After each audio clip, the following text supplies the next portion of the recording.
How's it going, everybody? Welcome to another episode of Ostino Sports Talk. Honestly, for me personally, this is a really special episode for me.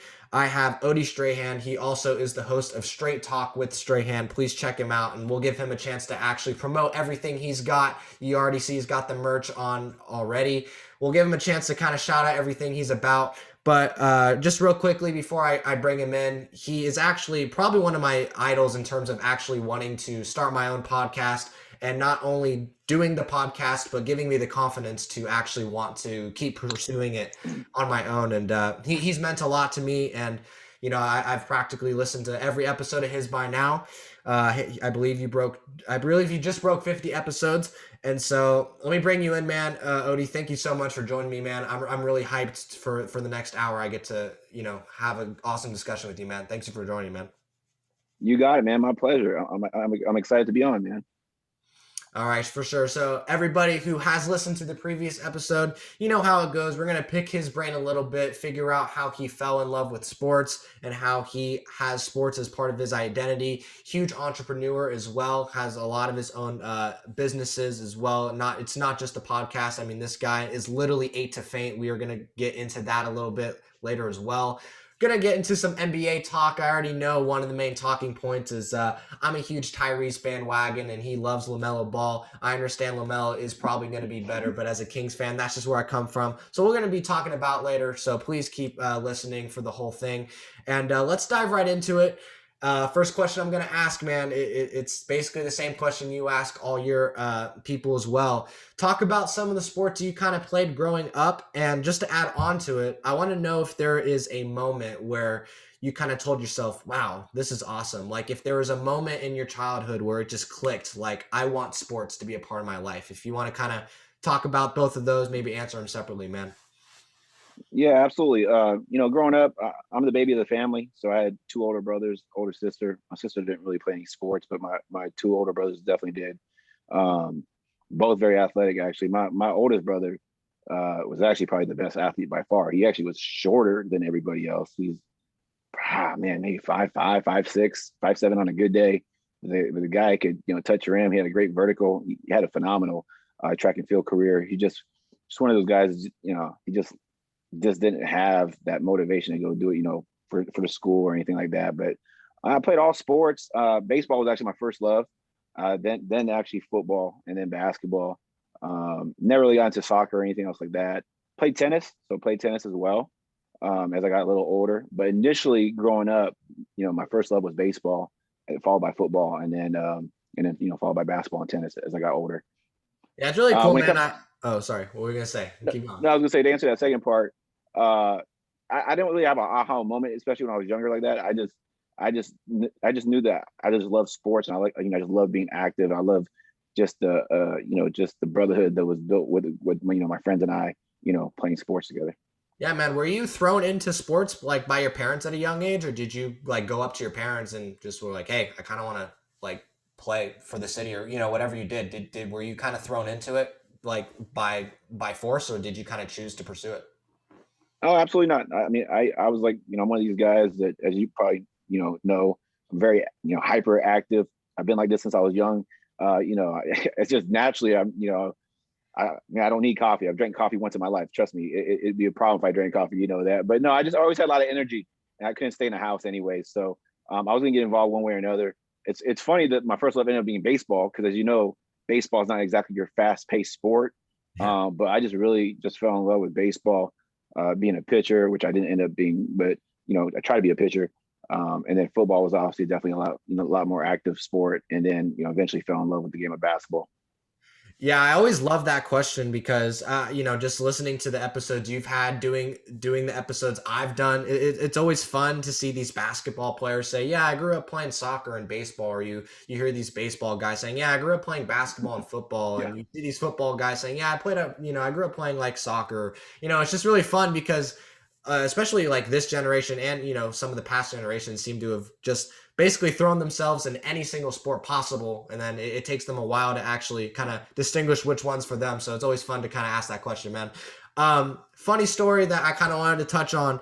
I know football is a very contact heavy sport, probably something a mother might not, necessarily want to see you do. So I want you to talk about your your journey with football and how that got shut down very quickly for you.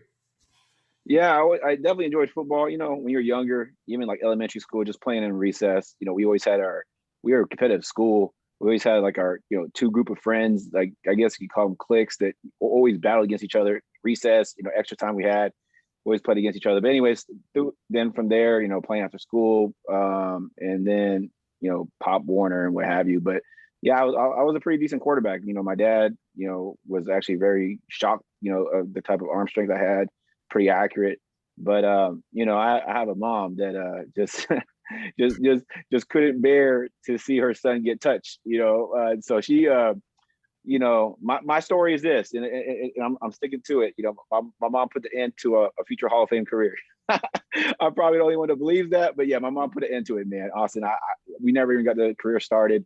By the time it was, I wanted to put on some pads and actually play. My mom put an end to the career.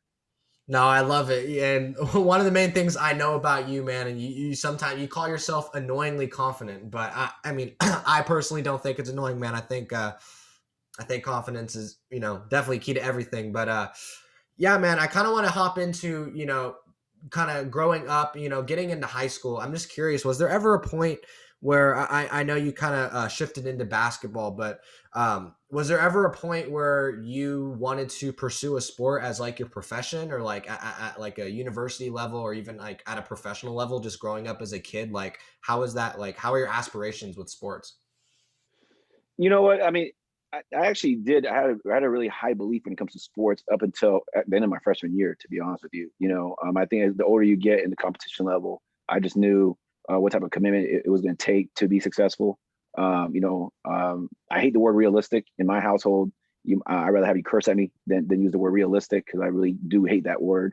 But at the end of the day, I had to look myself in the mirror and really ask myself what I was willing to do, and what was I willing to give up actually to have that type of success at the next level. And so I was just real with myself, I just kept it straight talk, Yeah. and at the end of the day, I just knew that, between my academics, which, I flourished in, that was going to be ultimately what was going to take me, to the next step, which allowed me to walk away, eventually in college without any type of student loan, walked away with a degree, and, it all worked out. But yeah, ultimately I loved the game of basketball. It was just, there was so much other things I just wasn't willing to give up, to be, quite frank, when it comes from a personal standpoint, and that I knew what it was going to take to get to that next level. Yeah, for sure. And I know you've talked about me, before, that you don't really regret any of the decisions that you've made up to this point, and you're just blessed with the life that you have right now. So I think it's cool that you're able to keep it real, keep it straight with yourself, and also, live a life that you are more, more than happy and just, thankful to be a part of. And I think that's awesome for the listeners to hear as well. Just, even if you're, trying to be a professional basketball player, professional baseball player, whether you end up in the sports industry or not, I think it's just important to, keep it real, but, chase your dreams as well. And you got to prioritize, you got to figure out, everyone's got family and, family, friends, and, academics, like you said, you flourished in it. And that's something I do too. So it's just kind of being able to prioritize and figure out what's important for you. So it's awesome to hear, man. Oh, you want something to say? Yeah. So let me add one thing though. What I will say is this: is I think the opportunities, like for example, as you know, I have a 14-year-old son that plays basketball, and I think if I was in his position, I think it'd be a little bit different, because the opportunities that these kids have these days, the accessibility, and just really just the knowledge. So my mom, I'm a mama's boy. My dad's my hero, so I have great parents. But my dad wasn't as involved or as plugged in, as I am, or as probably other dads were. And so I think if I was aware of the opportunities out there, it may have been different. Like, for example, if you don't make the NBA, it's not the end of the world. I mean, basketball is played internationally. In fact, I've had, as you know, quite a bit of many former athletes, or top recruits, 5 stars, that ended up playing overseas and making a great living. And that's one thing, is that if I had known, and been a little bit more knowledgeable of the opportunities out there, it may have been different, but then again, it's just a different time. But you know what, as you mentioned, and like I've always told you, is everything happens for a reason, man. I'm abundantly blessed. If I don't receive another blessing in my life, it's more than I ever deserve. So I'm good, man. No, that's awesome stuff, man. All right, next question I got for you. So, you had a special episode where you actually were interviewed before, and it was incredible to actually kind of hear your side of your story. And one of the main things that popped out to me was, although you did flourish in academics, throughout college, you said that you were at times you were that teenage kid that was just playing video games and just doing your schoolwork and it came to a point where, you and, at the time your girlfriend and now your wife, you guys had a kid, and you kind of talked about your firstborn Isaiah and how that kind of changed your outlook on what your definition of success was and what your definition of being, not your definition of just basically being an incredible family, member as well. So I wanted to kind of pick your brain on how you were able to transition from, just a college kid that played video games and got good grades to this incredible father figure and this incredible husband. And how did that, what was it, Isaiah? Was it the moment you had your first kid that you were kind of able to change that mindset and that outlook on life? If you want to kind of touch on that, I think that's really interesting. Yeah, I mean, first and foremost, I appreciate the kind words. Hearing another individual call me, a great father is always nice. There's definitely no manual to being a parent. I will tell you this is that you hit it on the nail. I took 21 units, took a lot of class, took a lot of classes, pretty crazy. I played video games. I would stop, pause, go to class, come back, and it's funny because at the time, April would always say, hey, you're not gonna be able to do this when Isaiah is born. And I was like, yeah, of course. But even for myself, I didn't know how that was gonna work out. I was a gamer, but the funny thing is this. So as much as I love video games and you're right, that's all I did. The second Isaiah was born, I kid you not, even to this day, up until I started playing just like two son, but that's more to spend time with him. But I probably honestly played video games like 7 to 10 times in Isaiah's first 10 years on this earth. Like literally, like once he was born, I just stopped playing. Like it wasn't like anything that someone told me, hey, you can't play video games anymore. I just stopped, man. And I think that was just life-changing for me. Having my son, who's a dream come true. The way he came out is exactly how I pictured my son. I always, wanted a son named Isaiah. His mannerisms, just characteristics, just everything about him was exactly how I imagined it. But that literally, I know, a lot of people say this, but it genuinely, truly changed my life. The second he was born, all my priorities just shifted. Now I had someone that was really relying on me. I'm not just living for myself anymore. And it changed my life, forever. And to this day, definitely one of my biggest blessings. As you know, I'm blessed to have 3 kids. Isaiah is now just turned 17. He's a 5.0 student. Let me repeat that again, 5.0 student, which is crazy because I thought 5.0 was just a car, but he got a 5.0 GPA. He's also a phenomenal cross country and track and field runner. And yeah, he's definitely lived up to all my expectations and more, man. Yeah, your kids are gifts, man. You've had both your kids on the podcast, and love the one with Isaiah especially, and he kind of just got in depth about that grind. You know what I mean? He's this young kid. I think he's maybe a year or two younger than me, and I wish I had that kind of drive and mindset, and I think I do to an extent. But he's on a whole different level, man. And obviously, props to you again, just being that incredible father figure and just embedding that kind of drive and motivation within Isaiah and Malachi. Malachi is going to be, first pick in 2023 NBA draft, 2025, man. He balls out, man. You be sending me highlights all the time of him just balling out, man. 14 years old. It's incredible. Appreciate it. All right, so I kind of want to hop into after you had Isaiah, you were kind of able to basically this switch kind of just flipped for you, kind of like you said, there wasn't really any hesitation. You kind of just hopped into that new chapter of your life and you just cherished it. So I kind of want to talk about you moving into that entrepreneurship stuff.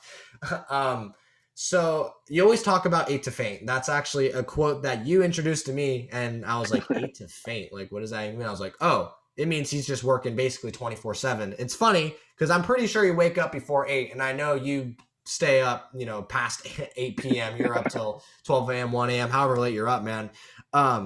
Just elaborate on waking up at, let's say, 6 a.m., and you're just on this complete grind, whether it's business inquiries, or whether it's your podcast or spending time with your family. Just, you have so much stuff going on for you.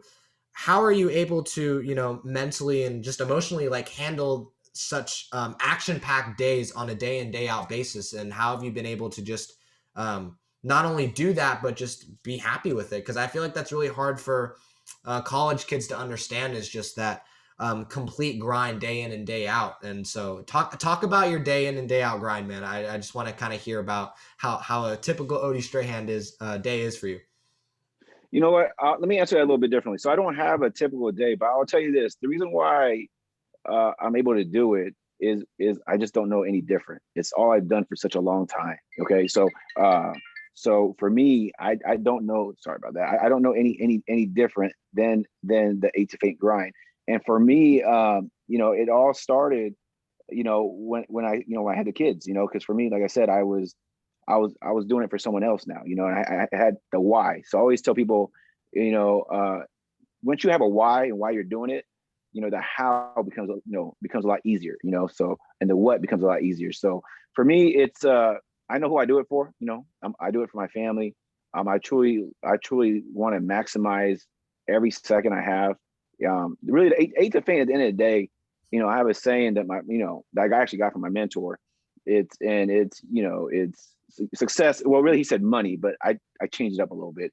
Success doesn't sleep, people do. So I just take short naps. And I heard that obviously years ago, and I was like, yeah, that kind of makes sense. And he always tell me, hey, you have enough, you can sleep when you're dead. And I'm like, yeah, I guess you're right about that too. So really, what it is for me is I just try to maximize every second, every minute, man. At the end of the day, that's what it's about. It actually started in college.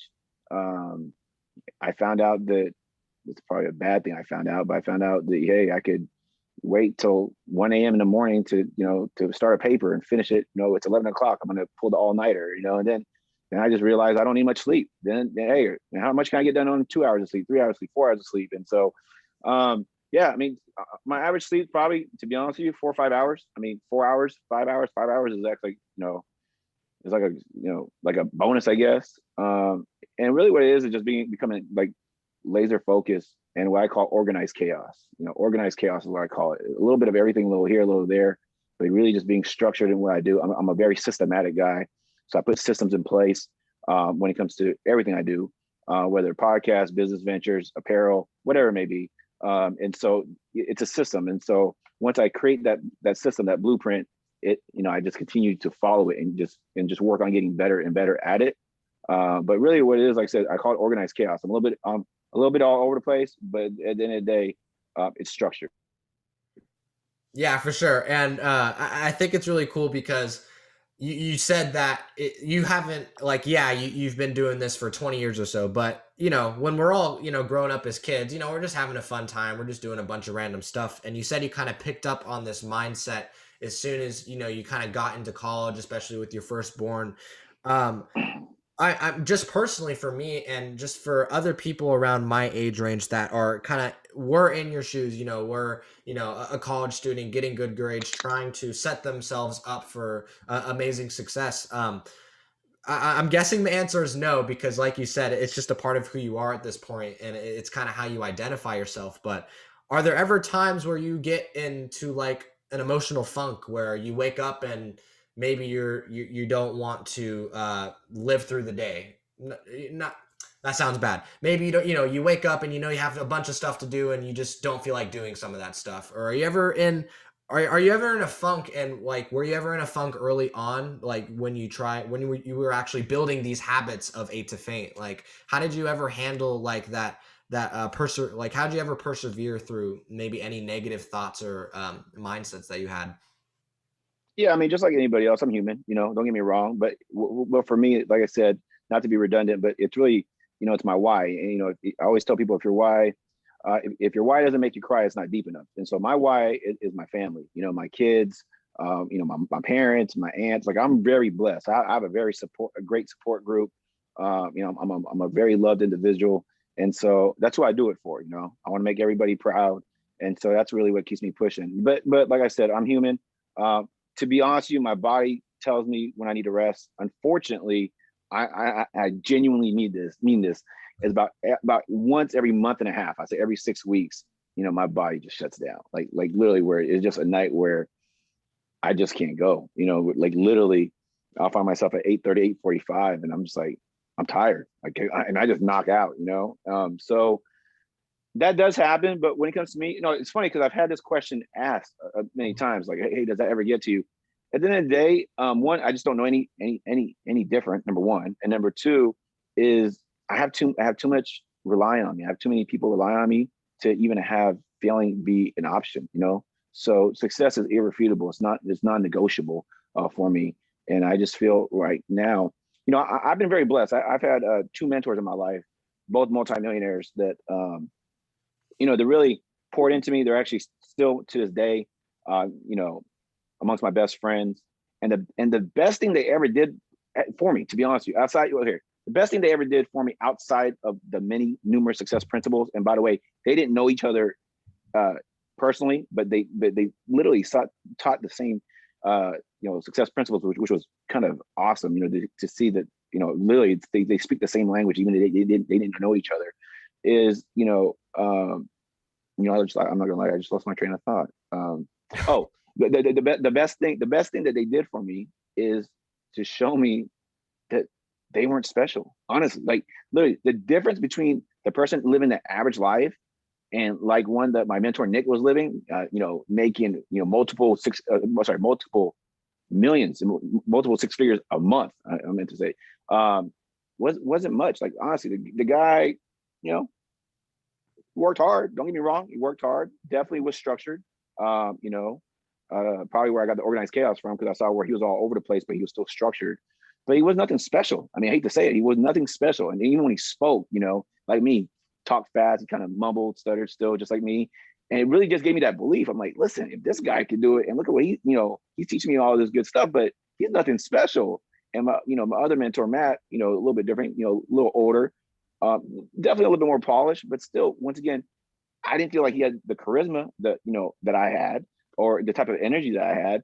And so to me, I honestly was motivated by their lack of, if that makes sense. Like obviously their success is irrefutable, but to me it wasn't mind blowing. So it was just little tweaks, little things that made the biggest difference is what I'm trying to get at.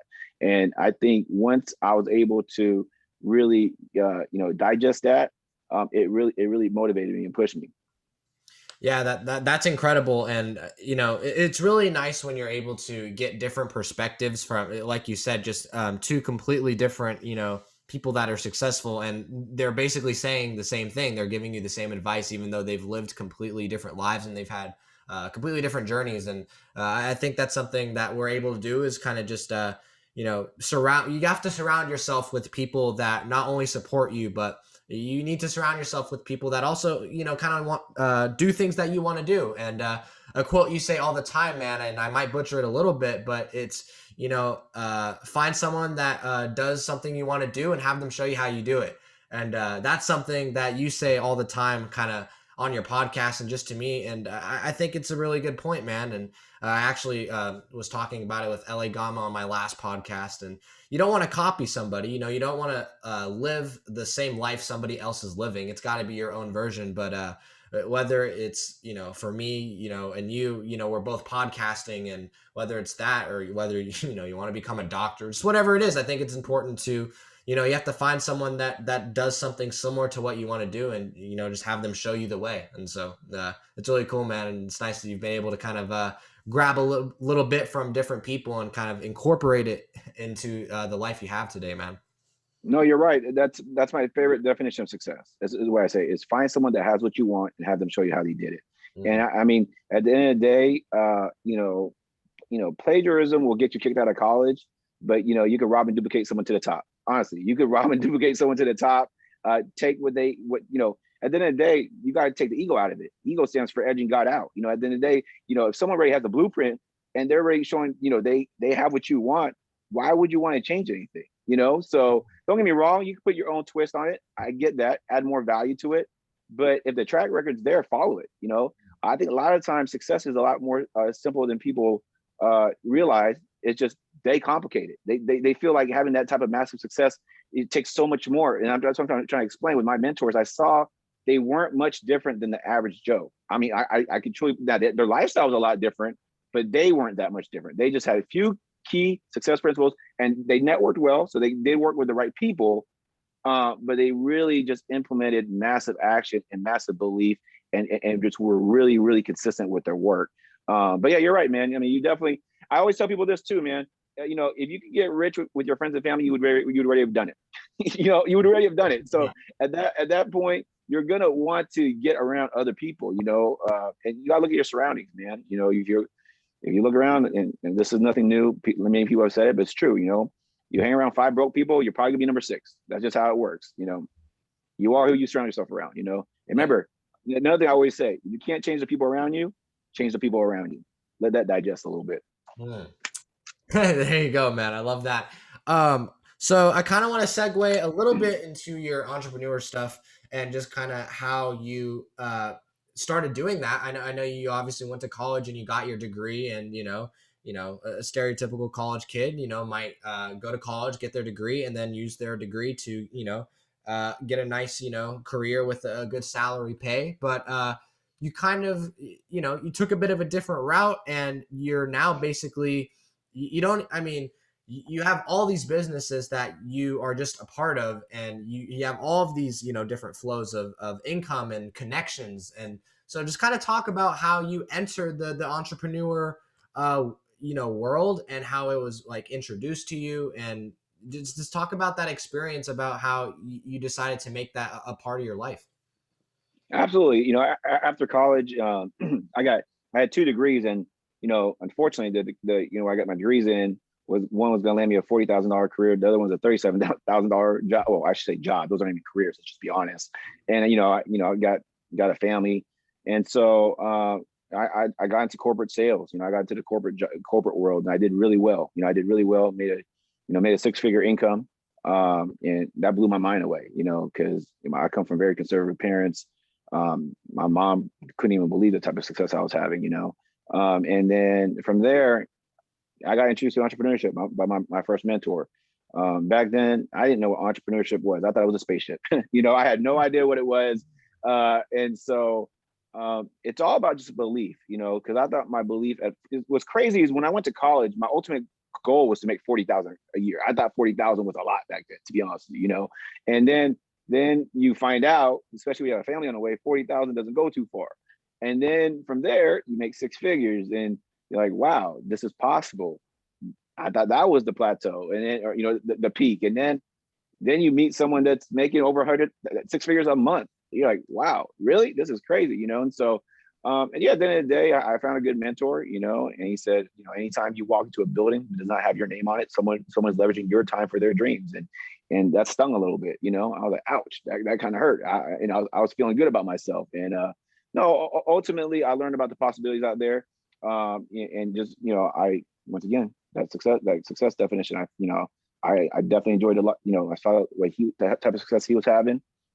He was an athlete as well, so we had that in common. He used a lot of sports analogies, metaphors to really get points across, and we really vibe. Like I say, to this day, he's one of my best friends, and taught me entrepreneurship, man. And from there, I was able to flourish in multiple businesses. And one thing I'm more proud of is the fact that I was able to help hundreds and thousands of other people go into business. And kind of like you, as you saw, I'm all about helping, man.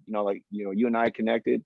In fact, you reached out to me on a DM, man. Yeah, and I didn't know you personally, and you could attest to this. I was more than willing to help you out, right?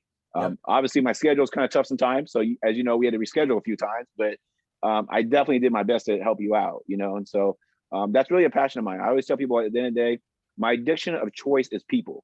I've never used drugs to this day. I have that boring testimony. Yes, I drank in college and I partied, but I've never smoked. I've never smoked once in my life.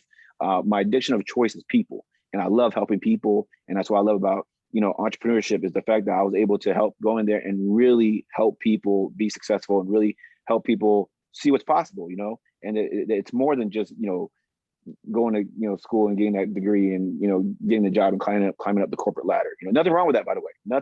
Absolutely nothing wrong with that plan, but just want people to know that there's other options. Yeah, for sure. And I really like the points that you bring up. And I would ask you about everything you're involved in, every business venture you're involved in. But I had a feeling if we did that, we'd probably be here for a 24-hour stream.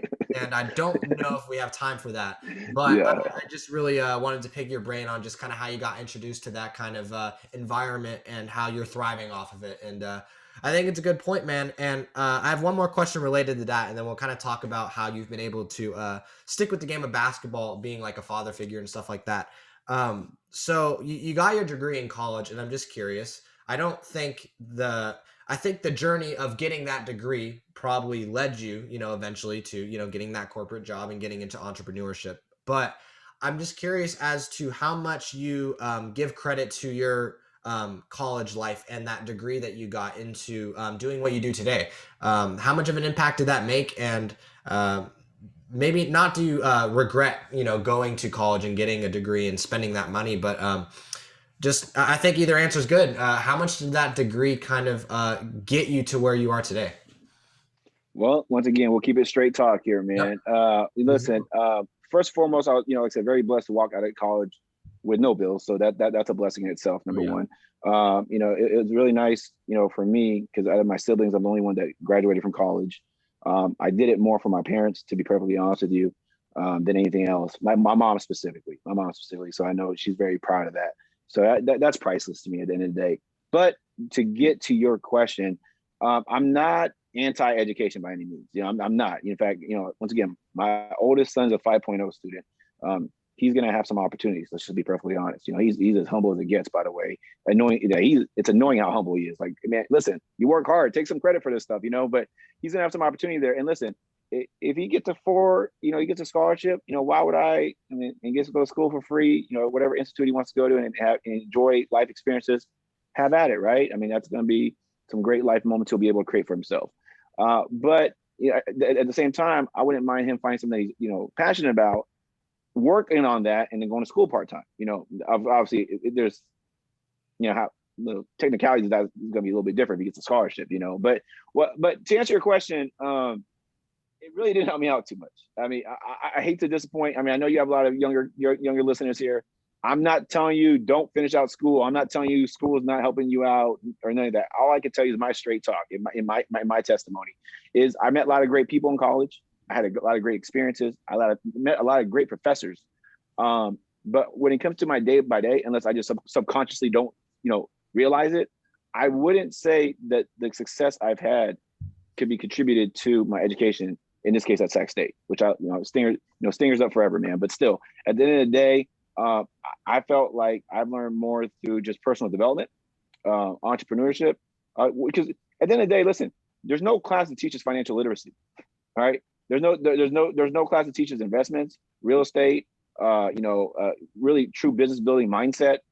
Show me a class that really teaches that. And I haven't had one, but once again, what I do feel that college taught me is how to finish what I started.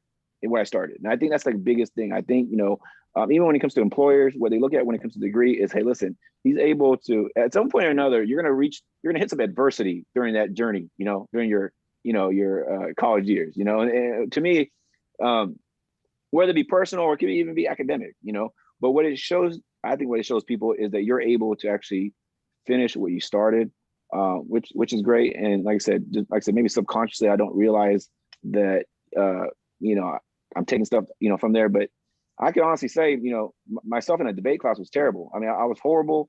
I can't say I learned too much in there, but then again, I ended up speaking in front of 12 and 25,000 people, which is, like I said, but I built that confidence and I built that skill set through myself, like self-development, like personal development, listening to the likes of, Jim Rohn, Eric Thomas, Tony Robbins, Grant Cardone. There's so many, but that was like on my own. That wasn't necessarily through the formal education. Yeah, and I really like how you talked about your degree and how what you do today. Probably that degree probably didn't do much in terms of the success that you have today, but you kind of relapsed and you did get an ultimate lesson out of that, and that's just finishing what you started. And I think that's a good point, whether it's with academics or just any elongated, prolonged journey that you take a part in.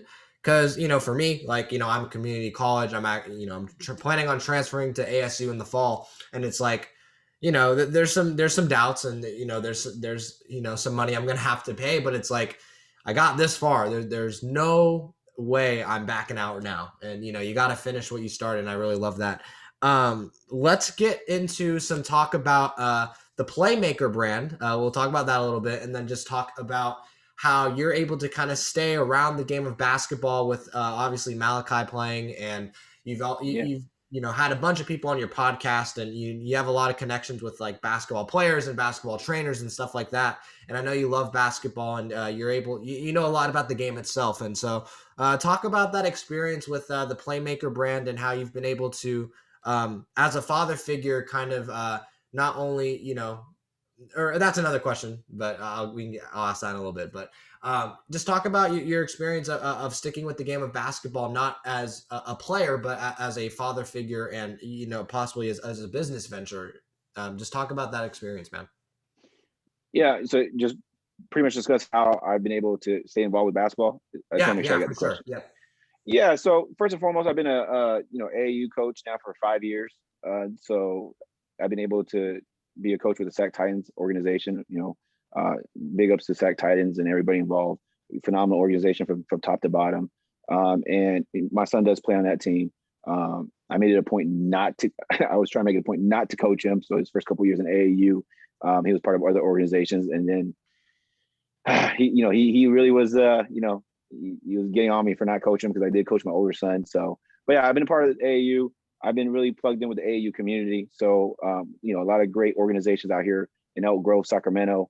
Been able to obviously make a lot of friends all throughout the U.S. because of AAU, and it's led me to other connections. So the network has been really truly phenomenal, magnificent. Meeting a lot of great people, a lot of great players, a lot of great coaches. So I'm definitely plugged in. I've had a great group of kids that I'm really sad to let go after this year. Because after this year, which is their 8th grade year, they're going to go on their own separate ways, probably get on some circuit teams. And, really, at the end of the day, our focus with that has been development. Of course, everybody wants to win, medals, and they've won their share of tournaments. Don't get me wrong, but I'm really proud of is every one of my 9 kids that I've had started for their middle school teams last year, and literally, made their. Not only did they make their middle school teams, but they actually started, and either I honestly would say were either the top 2 players on their respective teams at their middle school. So I'm really, really proud of that, because that's something that Randy and I, that's my other coach. He's actually the head coach. I'm the assistant coach on the team. That was our goal. Ultimately, when we got them, as youngsters, we told the parents, hey, listen, our commitment to you is to get them ready for middle school, So I've been able to stay plugged in through AAU. I play a little bit myself, but another way is, from a business standpoint is, PlaymakersLifestyle is our brand.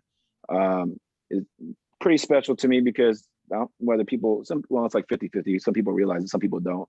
But the actual silhouette of the brand is actually my son, Malachi. It was a little crossover that he did in a tournament, and kind of like the picture just caught my eye. We turned into the silhouette of the brand, which did phenomenal. We've had some orders on that. We're actually going to make that be a mainstay. We're saying that all up. We'll have the site up, get that all set up for drop shipment and everything else. Pretty soon, actually. That's in the works as we speak. So Playmakers Lifestyle, little quick shout out, the handle for that is Playmakers Lifestyle if you want to follow it on Instagram. So we have that going on. I've been able to, stay plugged into that. And prior to that, I actually had a company called Playmakers Mixtape, which was, we were doing mixtapes. So mixtapes, which was big, had some great success with that, being able to make mixtapes for many of the top players here locally. Unfortunately, with COVID last year, there wasn't that many games, and that company, hey, not all businesses are successful. Let's just be honest. Sometimes you win, sometimes you learn. And that company, unfortunately, we had to fold that. But guess what? You always take a negative and turn it into a positive. So we went from Playmakers So the true chronological order is this: it went Playmakers Mixtape, which was a mixtape company, that went down, and then we turned into an apparel company, which is Playmakers Lifestyle, which is doing phenomenal now. So that's the story behind that. I just think it's great how you've been able, you still play basketball for fun. Obviously, one of your bigger business ventures is now basketball, and you're able to stay involved with Malachi and the AAU circuit and just being a coach. And one more question about that. Just curious about Malachi. Obviously, he's a baller, great for his age, especially.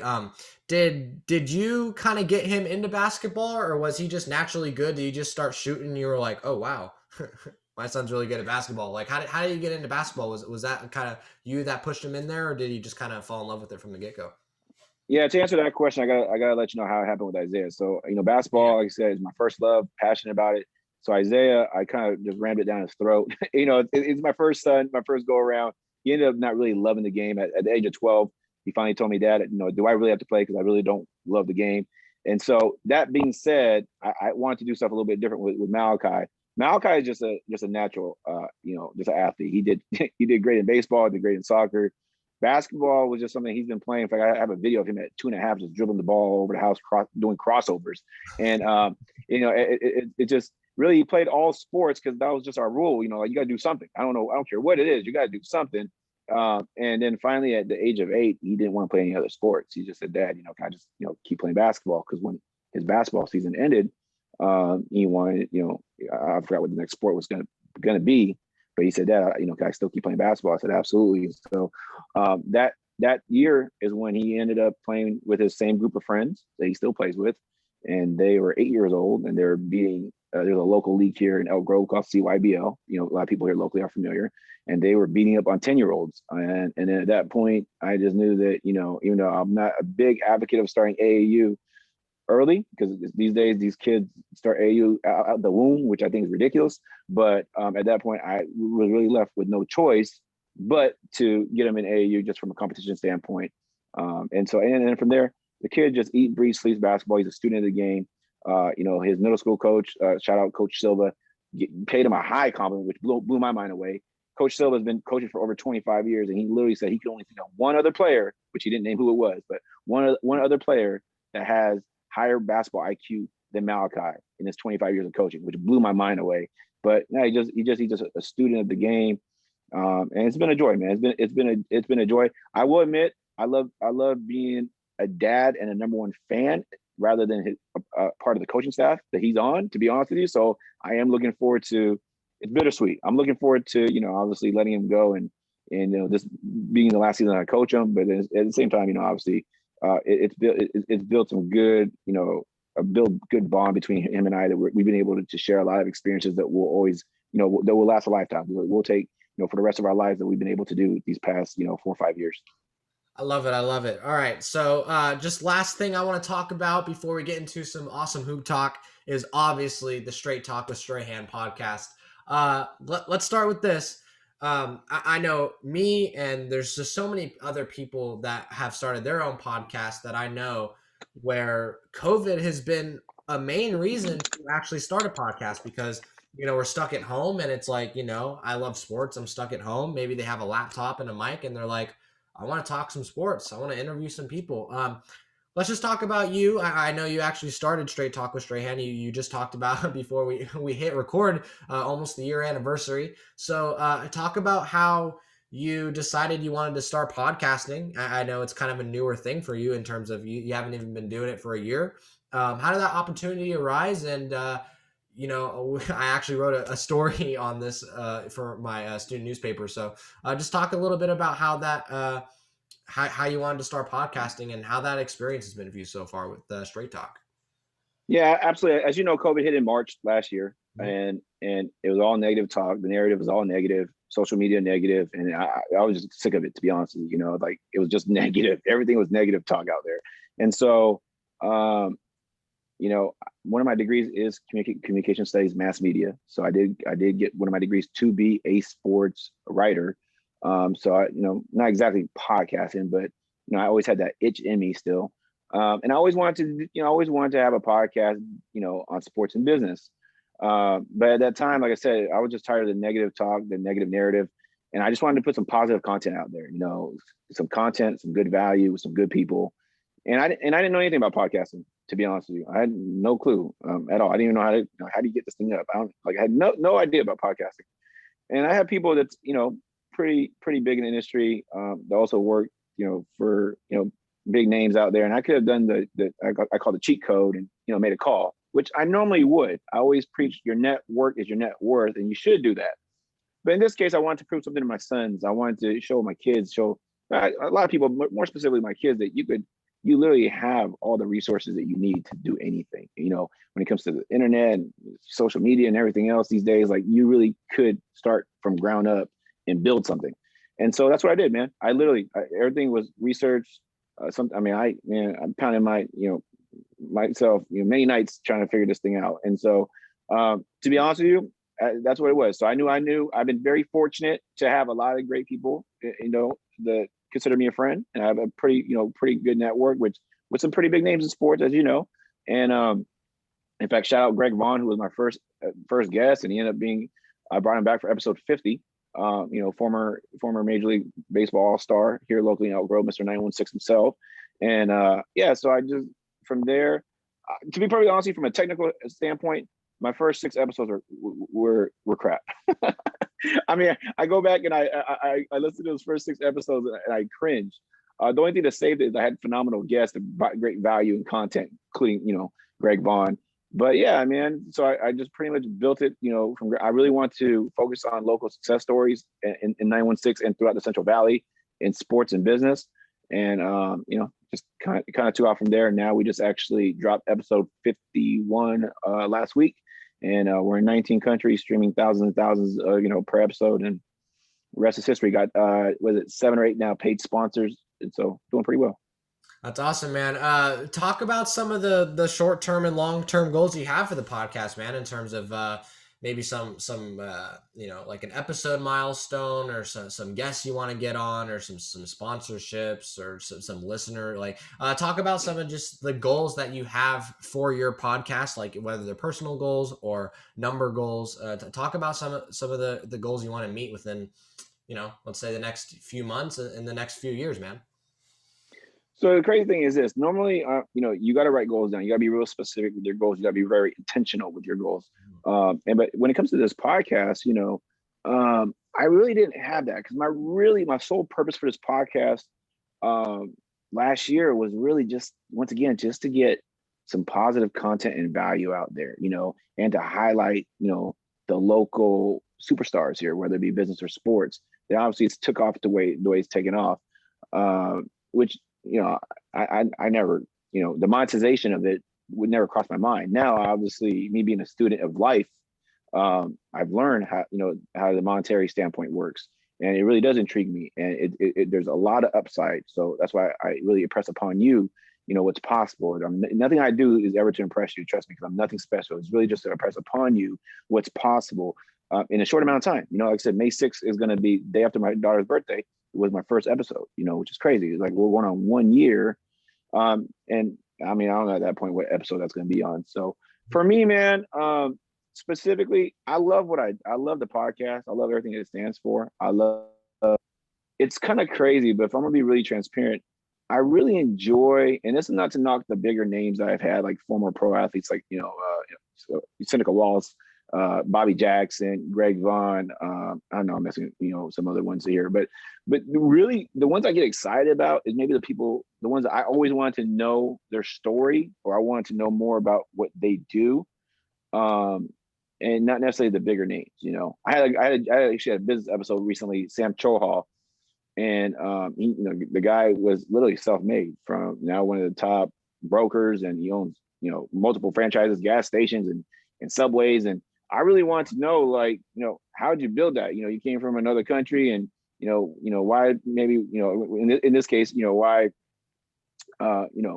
those franchises and how he built it, or Phil Ritchie is, like, to me, the best baller to ever come out of golf, but people don't know about him. But I remember him. The guy was a beast. I mean, he was older than me, but I used to like really admire him. I really got to find out his backstory. So that was really cool, So to me, as long as I'm providing great content and value, man, I think the rest will take care of itself. when it comes to this, at this point, episode goal, I don't really have. I'm in 19 countries. I think it'd be pretty cool to be in 100 countries. I mean, I can't even name off 100 countries, but that'd be pretty cool if I get in 100 countries. And just the more and more people I can positively impact, with this great content and value, I'm all for it. At the end of the day, man, the monetization standpoint, I'm getting paid to talk to good people and to get their backstory and to get some good content. I mean, if that's not winning, I don't know what is. Yeah, honestly, preach that. I love how you're just like, look, as long as I'm just having a good time and I'm able to give these local, Sacramento guys just this platform to actually just share their story, and it's enjoyable for you to hear as well. And you're just all about providing good and positive content for your audience. And I think that's your main goal. And I think it's awesome, man. Completely selfless, man. I love it. All right, man, before we get into some hoop talk for maybe we got like 10, 15 minutes here, Max, I just want to really just thank you personally for sharing your story. And again, this episode is really special to me just because I forgot to mention this at the beginning, but for me, I actually reached out to him because he had, I go to Casumnes River College here in Sacramento, and he had the men's basketball coach, Jonathan James, on his podcast, and it was in our college newsletter. And I was like, Strayt Talk with Strayhand, a sports podcast? Like, that's cool. I'm the sports editor for the newspaper. Let me reach out to this guy, see if we can do like a feature profile piece on him in the podcast. And that's what I did. And it's just been incredible. I've been able to build this an awesome relationship with Oddie, and he gives me advice. Honestly, almost daily, he's just reaching out to me, being like, "Hey, how many listens did you get? And how can I help?" And if I ever have a question, I know I can go to him. And he already talked about it. He just loves helping people, and I just want to thank you for hopping on this podcast, for everything you've meant for me, and for me pursuing my podcast, AustinoSportsTalk, and just everything you've done for me, man, and everything you've done for other people as well, your family, your guests, just giving people a platform to share their story. Everything you do, man, it's just incredible. I don't really know how else to say it. Just thank you for everything, man. Thank you for hopping on. No, man, I thank you, man. I'm definitely full of gratitude for those kind words. And anytime you can positively impact someone, man, that it doesn't get any more powerful than that, man. And like I said, to me, I'm nothing special. At the end of the day, like I said, if I could just be a resource, for people, and to be able to give back, what I know, and be able to pay it forward ultimately, I'm all for it. And that's it's not going to stop anytime soon, man. So if you ever need me, you already know anything you need from me. If I have it, it's all yours, buddy. Yes, sir. And before we get to the hoop talk, I need you to tell the listeners every way we can get involved with you, man. Whether it's the Strayt Talk with Strayhand podcast, you got the IG page, you got the Playmaker brand, you got the Strayt Talk with Strayhand merch. Tell us how to get involved with Strayt Talk with Strayhand and just the Strayhand brand in general, man. Tell us how the listeners can get involved with you. Yeah, we won't go through them all, but just ultimately, if you want to plug in, my IG handle is @Strayhand. My last name STRAYHAND. Once again, STRAYHAND. Just @Strayhand. If you want to follow the Playmakers Lifestyle, it's at Playmakers Lifestyle. Just how it sounds, Playmakers with the S Lifestyle. The Strayt Talk with Strayhand podcast is on all platforms. You name it, Apple Podcasts, Google Podcasts, Spotify, wherever you listen to your podcast, it's available. The only other, I guess, shameless plug I'll put out there is if you want to follow, my favorite 14-year-old point guard, Malachi Strayhand. His IG handle is Malachi_Strayhand, MALACHI_STRAYHAND. Other than that, that's about it, man. I mean, if you guys have any questions, or anybody has anything I can help them out with, you can contact me via email at mrstrahan@gmail.com, mrstrahan@gmail.com, or just on IG, you could go and send me a DM. As Austin will tell you, I do. Might take me a little bit, but I do reply back. You always do reply back, man. Awesome. All right, let's get into the hoop talk. And let's start with this. I've been recently doing a poll of the day on my Instagram page. And one of the polls I had a couple days ago, basketball related, was I'm sorry, does playing for one team for most of, or like your whole career, make your legacy better than people that hop to super teams and chase rings. So for example, I had basically 6 pictures of these NBA players. I had Kobe Bryant, Tim Duncan, and Dirk, right, who all stayed with their franchise, built their legacy in their city, and that's their legacy is just untouchable almost, just because they stayed with that franchise and they went through the thick and thin of it. And then you have LeBron James and Kevin Durant, who are playing right now, honestly probably debatably the top 2 players in the game right now. And James Harden went to the Warriors and then went to the Nets. LeBron left Cleveland, went to the Heat. Now he's on the Lakers. Went back to Cleveland, now on the Lakers. Do you think that playing for one team makes your legacy better? Do you think it's okay for superstar players to kind of hop to a better team to basically set themselves up for better success? I just kind of wanted your thoughts on that, man. I had it posted, but what are your thoughts on that? I think the era these days is a little bit different, to be fair. So what I feel like, if a player, it's a lot more difficult for a player these days, to be honest with you. I think it's a positive thing actually for the players, because the players have a little bit more power now. Let's just be perfectly honest. They have a little bit more power, a little bit more say so now. I know people feel a little indifferent about that, but that's just what it is. But I will say, for the players that are able to stay with one organization, it does make their career, it adds a little something special to their career. I wouldn't say necessarily better, but like you think of like the likes of a Tim Duncan, he's forever a Spur. Kobe Bryant, rest in peace, forever a Laker. Who else did you mention? There was another one. Dirk. Yeah, Dirk. Yeah. Think about it. That loyalty that Dirk had. So I think it does add something special to their career. But then again, at the same time, would you necessarily? Does it take away from the others that didn't? I don't think so. Like for example, I mean, when you think of like someone like Kevin Garnett, what team do you think of that he played on? Do you think Boston? Do you think Minnesota? You think of the player, right? So that's kind of, like I said, I feel like if they're able to stay on one team, it adds a little something to it, but I don't think it's necessarily needed to have that quote unquote, like, I don't know, epic career. Yeah, for sure. All right, so I kind of want to hop on that Rookie of the Year race a little bit, talk about LaMelo a little bit for a couple minutes, and then I kind of want to just kind of rapid fire some like MVP picks and NBA Finals picks, and we'll wrap this right up, man. All right, first off, so LaMelo Ball, obviously he's leading in every like known statistical category out of all the rookies right now. I wanted to ask you, what is your favorite part about LaMelo's game? Just knowing the game of basketball, coaching the game of basketball. What do you like about LaMelo that you think is going to separate him from not only the other rookies, but there's just the rest of the competition? What do you like in LaMelo's game the most? His confidence, man. The kid literally reeks confidence. I mean, everything about. I mean, in my opinion, in basketball, confidence is the difference of that ball going in and out and it just going in. And for him, confidence in being such a playmaker. Literally, he's a playmaker. The guy, that's like the biggest difference between him and any of his brothers I saw at a young age, that he literally, when he plays, he's looking to make plays. It's not just to run through the motion. So the kid is special. I mean, it might be unorthodox, but he's obviously shooting at a high clip. Even he just hit 6 threes the other night, right? And he finishes going to the cup with right or left hand, passes with right or left hand.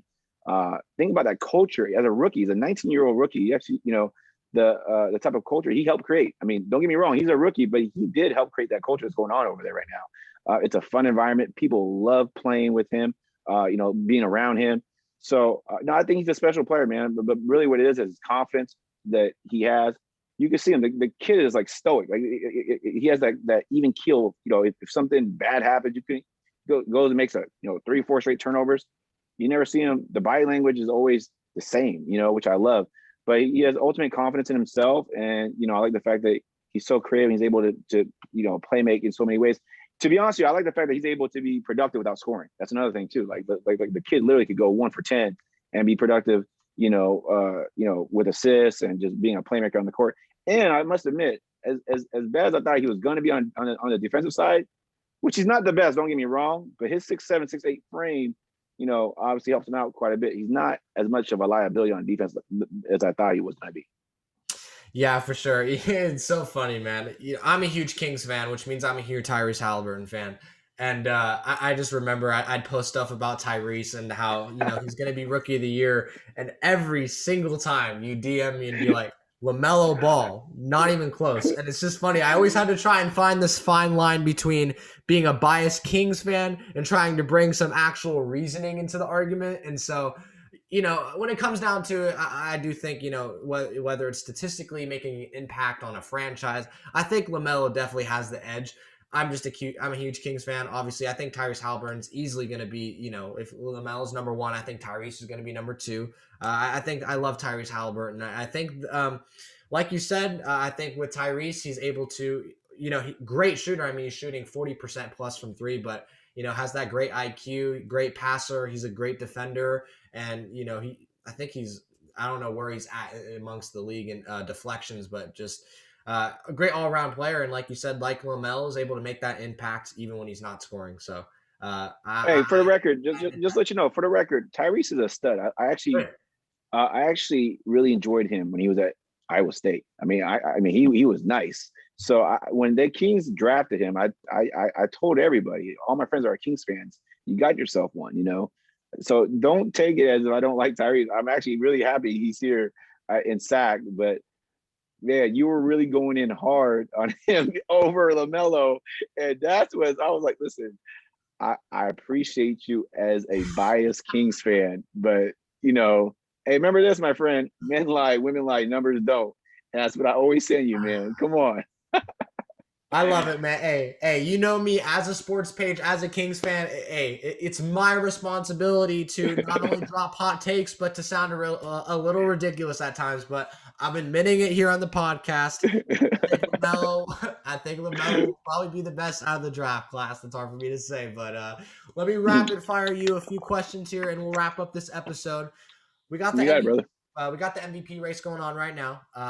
I want your pick on who you think is going to win MVP. I understand. I know you tend to be a Laker fan, which is I forgot to ask you that question, but if you want to answer that for like 30 seconds, why aren't you a Kings fan, man? You're from the Sacramento area. Just curious. I actually do like the Kings. They're just not my team. And actually, I do like the Kings. No, I actually absolutely love the Kings. But yeah, I absolutely love the Kings. I'm just not, it's just not my team. And actually, I'm not a Laker fan. I'm just a LeBron fan. I'm not a Laker fan. My team is actually, that being said, I'm gonna give you a very biased pick for MVP. You ready for this? It's a very biased pick. My team's actually the Sixers, the 76ers, which I've loved for years. But my pick, and I know he's out for a couple weeks now, but thankfully it wasn't nothing worse. But my pick for MVP this year is Embiid. I love the process. I love it. Wow. That's really interesting because you're a huge LeBron fan, and there tends to be a lot of discussion about the MVP. It's whoever's the most popular, whoever gets the most attention via media, and so a lot of people have LeBron, but I think Joel Embiid, hands down deserves it, and hopefully this injury doesn't stir him away. Austin, but listen though, Austin, you remember though, it's how you define MVP because. Yeah. LeBron could win MVP every year. He's the most valuable to his team every year. Let's just be perfectly honest. That team is a very average team without LeBron, but that's another story. That's a 36-year-old that's putting up prime numbers still. It's an anomaly. Whether you love LeBron, hate LeBron, really appreciate it because we've never seen anything like this before. Yeah, for sure. All right, so you got Joel Embiid. I got Joel Embiid too. I've said it on a couple podcasts now. I hope this. Oh, nice. Yeah. Oh, yeah. Definitely. I'm not a LeBron hater. He gets a lot of attention, man. MJ's my GOAT. We don't have to get into that. But LeBron, second best player of all time, 100%. I have nothing against LeBron. But yeah, I have Joel Embiid as my MVP pick for sure. Let's talk about your NBA Finals pick, man. Obviously, Lakers Nets is kind of the obvious choice just by default. Do you have a hot take here, or who do you think's meeting up in the finals this year? Man, the Nets are not going to get past my Sixers. Right. I'm biased on that one. Yeah. I'm taking my Sixers, man. Now, listen, my heart is telling me that the logical basketball fan says, yes, the Nets are going to be there. But let me go ahead and follow my heart on this one and say my Sixers are going to pull it off. And, and we'll show everybody that Doc Rivers replacing Brett Brown was just the key for that happening. All right, for sure. Let me ask you a couple more. Just today, Klay Thompson saying that he is going to be back to the player he was. Do you think Klay Thompson's going to rebound from that injury next year? And do you think the Warriors are going to be back in that NBA Finals discussion with Steph and Klay there? I mean, the NBA has changed a lot since that the Dubs have been fully healthy. Let's just be perfectly honest. Do I think Klay could be back? It's tough. I mean, he's not exactly a young buck, but I think with his game, if you really think about it, Klay doesn't dribble the ball too much. Let's just be honest. He's your classic catch and shoot guy. He moves well without the ball. I think so. I mean, he's arguably one of the best shooters in NBA history. I think he could bounce back. I think he's one of those guys that has a chip on his shoulder and willing to prove everybody wrong. But when it comes to Dubs going back to the way they were, I don't see that one happening. Yeah, all right, for sure. So right now, it might be LaMelo, but who, if it is, maybe name another one. Who's your favorite player to watch right now in the NBA? Oh no, my favorite player to watch right now is actually I'm a big Trae Young fan. I love Trae Young. Yep. I think people don't realize how he doesn't play on a great team, of course, but I don't think people realize.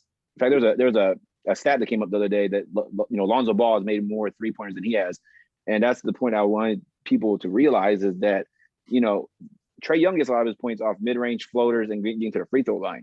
But I really do like watching Trae Young, and I want still love watching LeBron and LaMelo. He gets to the free throw line a lot. I play fantasy basketball, and I don't have him on my team, but I mean he's getting like, it's crazy, right? No, seriously, look at his stat line. Point guard his size, it's insane. He scored 37 points a couple of nights ago, and he literally only made 2 threes.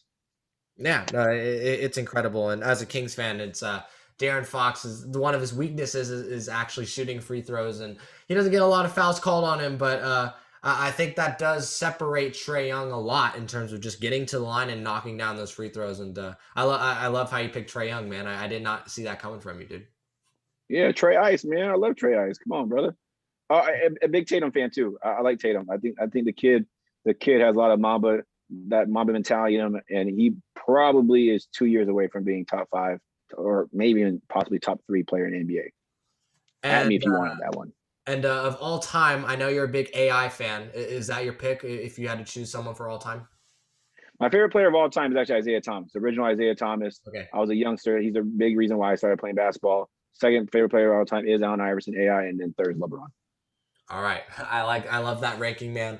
Okay, so I'm going to wrap it up with those questions. And again, I already preached you and, just again, immense thank you for you just joining the podcast. And again, everything you've done for me and everybody else that you've been able to support via, your podcast and your business ventures and everything. And again, he already shouted out his stuff. Please go follow at Strayhand on Instagram. DM him about your hot takes, Strayt Talk with Strayhand. He's always asking people to drop questions on his IG story, man. He interacts with everybody, and it's incredible. Make sure to follow the Austino Sports Talk Instagram page at Austino Sports Talk. I have a poll of the day on there every day, and I have daily polls on my story. I love interacting with all of you guys. Also has all the podcast updates and announcements that are going to be coming in the near future and the long-term future. The Twitter handle's at Austino Sports, and the YouTube is Austino Sports Talk. That's where the video version of these episodes are going as for right now. And for the podcast, I'm actually basically on every major podcast streaming platform: Apple Podcasts, Google Podcasts, Spotify. Whatever you're listening to podcasts, I guarantee I'm on there. Just again, it's Austino Sports Talk. And thank you for listening to this episode, and thank you, Oddie, for joining the podcast and joining Austino Sports Talk. Man, it was an honor to have you on and to hear your story and just to have this episode with you. It means a lot to me, man. Hey, keep rocking, brother. God bless, man. If you need anything, you know how to get hold of me. Yes, sir. All right, everybody. Peace out. Have a great rest of your day. And this is an incredible episode. I encourage you guys to listen, and peace out. Have a good one, guys.